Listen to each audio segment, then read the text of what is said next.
Así que leo vos, si queredes, o poema que fixen en contra dos eólicos.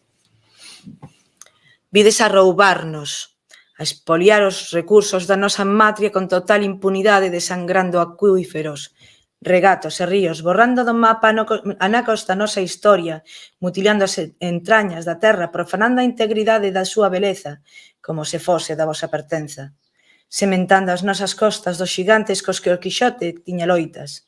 Sodes miserentos ladróns, refregando as mans, espreitando o momento axeitado para repartir botín. Páxaros de malagoiro de pico doce, escuras son as intencións que a vosa verborrea transluce.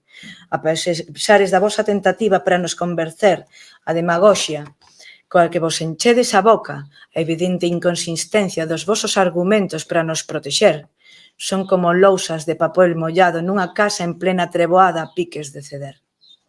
Pretender descortarnos as raigames, botarnos das nosas casas, o xenocidio da nosa cultura, unha herexía contra a natureza, estades a cometer.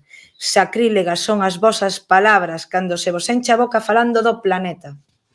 Sodes o cancro da humanidade, o podredume que infecta a nosa terra, escoria que usa o abuso de poder, o tráfico de influencias, con reiterada reincidencia, no nome do liberalismo, vale xogarse en regras.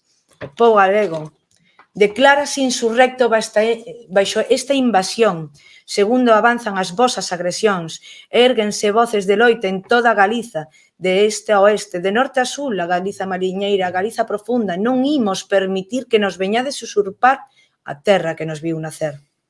Con cada agresión, a xenreira do pobo é maior, elévanse voces de protesta perante o exterminio da nosa cultura, con cada apropiación, con cada usura, con total indecencia do noso entorno, da nosa terra, do noso mar, do noso rural, querendo eliminar a nosa existencia prol da vosa riqueza. Mais non imos ficar nin quedos, nin calados, oense sons de loita. Comeza a ofensiva do pobo. Preparádevos, é hora de rendir contas. Moi ben, moitas gracias, Blanca. Realmente és guerreira, eh? Sí,